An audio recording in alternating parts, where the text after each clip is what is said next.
자, 다시. 네, 다시 작동하네요. 이제 꺼도 돼요.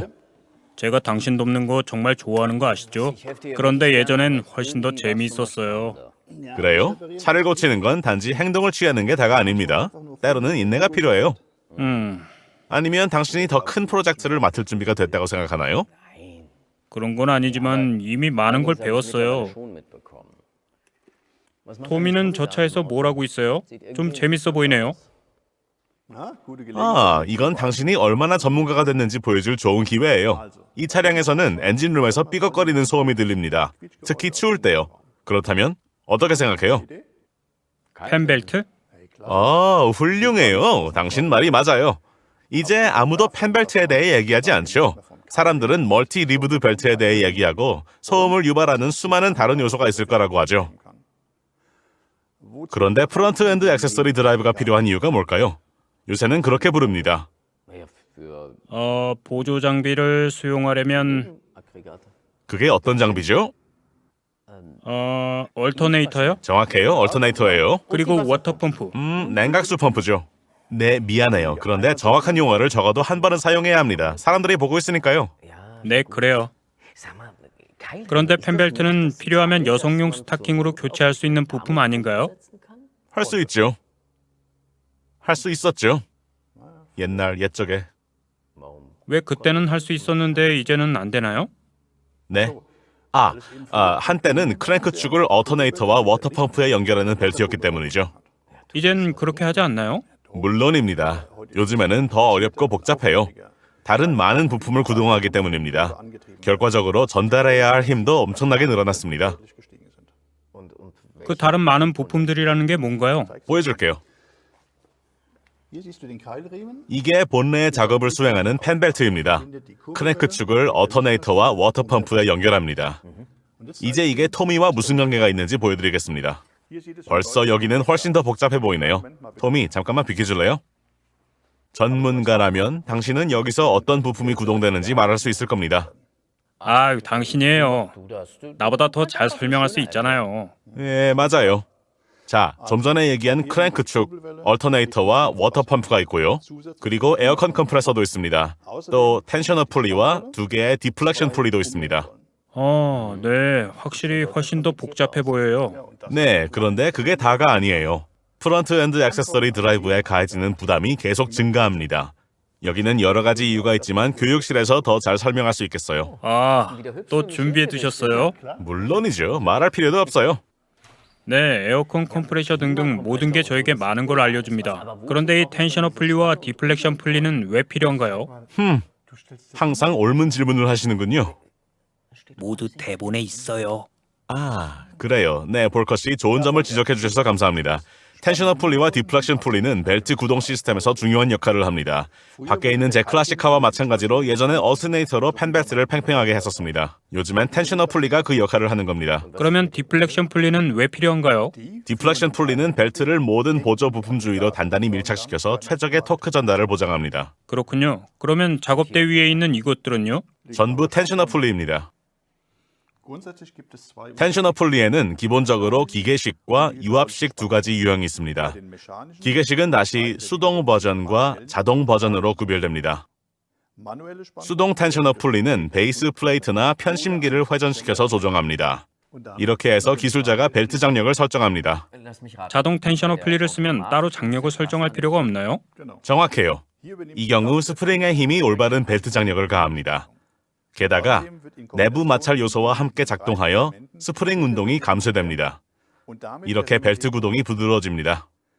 모든 것을 조립하고 나면 잠금 핀이 손으로 쉽게 제거될 때까지 스프링 힘의 반대 방향으로 텐셔너 풀리를 비틀어 넣습니다.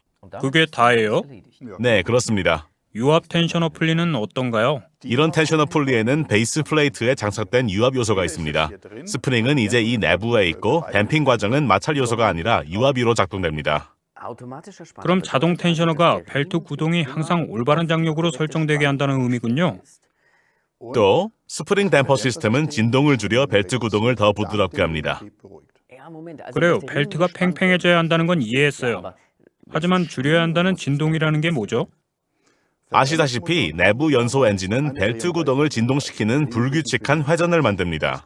그리고 더 고려해야 할 것이 있습니다. 현재 엔진 개발 추세가 뭐죠? 아, 소형화죠. 맞아요. 그게 무슨 뜻이죠? 엔진은 실린더 개수와 용적량이 점점 더 작아지고 있어요. 그런데 성능은 계속 증가하고 있고요. 편리성도 좋아지면서 소모는 줄이고요. 맞아요. 하지만 문제는 이런 현대적인 엔진은 기본적으로 더 거칠어지기 때문에 요새는 실제로 불규칙한 회전이 증가하고 또 더욱 복잡한 메커니즘과 균형을 이루어야 합니다. 그리고 다운스피딩 문제도 있습니다. 다운스피딩이요? 다운스피딩에선 연료를 절약하기 위해 낮은 속도로 꽤 편안하게 운전할 수 있습니다. 하지만 이로 인해 벨트 구동 시스템의 진동이 증가합니다. 이 경우엔 자동 텐션 어플리가 보상하지 않나요? 자, 이제 진동을 줄이기 위해서 다른 부품이 필요합니다. 오버러닝 어터네이터 풀리 같은 거죠. 뭐라고요? 오버러닝 어터네이터 풀리요.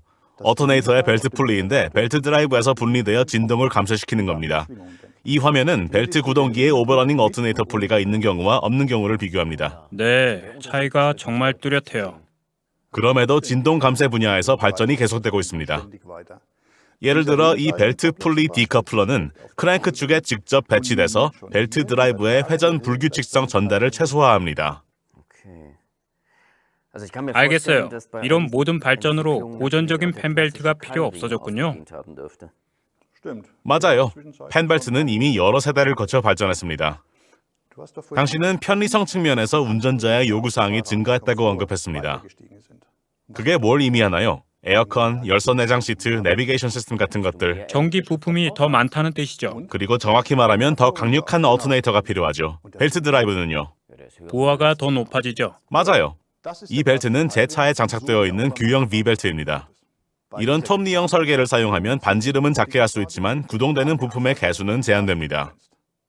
요즘엔 이런 납작한 멀티 리벳 벨트를 주로 사용합니다.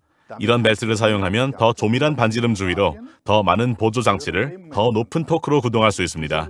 이 벨트는 양면 리브형입니다. 그럼 보조 장치를 구동하는데 앞면과 뒷면을 사용할 수 있다는 뜻인가요? 맞습니다. 다시 말해 매우 제한적인 장착 공간 안에 굉장히 복잡한 벨트 드라이브를 장착할 수 있다는 겁니다. 제 낡은 구형차의 벨트가 얼마나 단순했는지 기억하신다면 요새는 어떤지 보여드리겠습니다. 아, 제가 건드릴 만한 수준이 아니네요. 지금 뭐 하는 거예요? 한번 해보세요. 맙소사, 이거 기술 시험 같네요. 아이고, 그래요. 아이고. 이제 벨트 텐셔너 같은 추가 부품을 교체해야 한다고 가정합시다. 그것도 정말 빡빡한 엔진룸에서요. 솔직히 어디서부터 시작해야 할지 모르겠어요. 그래서 우리는 피드 키트에 장착 지침을 포함시켰습니다. 피드 키트요? 이거 배고픈 기술자를 위한 건가요? 피드예요. F-E-A-D. 프런트 엔드 액세서리 드라이브의 약자입니다. 아, 알겠어요. 피드 키트에는 특정 유형의 차량에서 프런트 엔드 액세서리 드라이브 전체를 유지하는 데 필요한 모든 관련 부품이 포함되어 있습니다. 지금까지 보았듯이 전체적으로 벨트 드라이브 전체에 가해지는 부하가 증가하고 설치 부품도 점점 더 복잡해지고 있습니다. 따라서 손상이 발생하면 완전히 다른 부품의 결함이 원인일 수도 있는 겁니다. 다시 말해 단순히 결함이 있는 부품을 교체하는 것은 충분하지 않다는 거군요. 맞아요. 예를 들어 장력 조정암이 고장난 경우엔 진동이 증가했기 때문일 수 있습니다. 즉 비틀림 진동 댐퍼가 마모됐거나 오버러닝 어터네이터 풀리가 작동하지 않기 때문일 수도 있습니다. 만약 당신이 그 손상의 진짜 원인을 고치지 않는다면 그러면 얼마 안 가서 똑같은 손상을 입고 다시 정비소에 가겠죠. 그렇죠. 그래서 일부 차량 제조업체는 프런트 엔드 액세서리 드라이버에 대해 정기 검사와 교체 주기를 권장하기 시작했습니다. 이미 타이밍 벨트에서 보았듯이요. 네, 맞아요. 작업장으로 돌아가서 토미가 얼마나 작업했는지 봅시다. 좋아요. 피드 키트. 좋은 생각이 있는데 뭐 좀 먹으면서 하면 어떨까요? 마음을 열고 조금 더 배웁시다. 토미, 얼마나 됐어요? 거의 끝났어요. 그래, 전부 교체했네요. 이 차량용 피드 키트에 포함된 것들 전부. 한번 보세요. 텐셔너 풀리, 디플렉션 풀리, 오버러닝 어터네이터 풀리, 워터 펌프, 멀티 리브드 벨트. 우리가 정말 그렇게 오랫동안 수다를 떨었나요? 글쎄 당신 최소한 미안합니다. 이해하는데 더 집중해 보세요. 와이퍼 켜고 일 마치죠? 무시하지 마세요. 저는 기술적인 내용에 대해 잘 알고 있어요. 오, 정말이요? 네, 예를 들면 그게 뭔데요? 경적이요.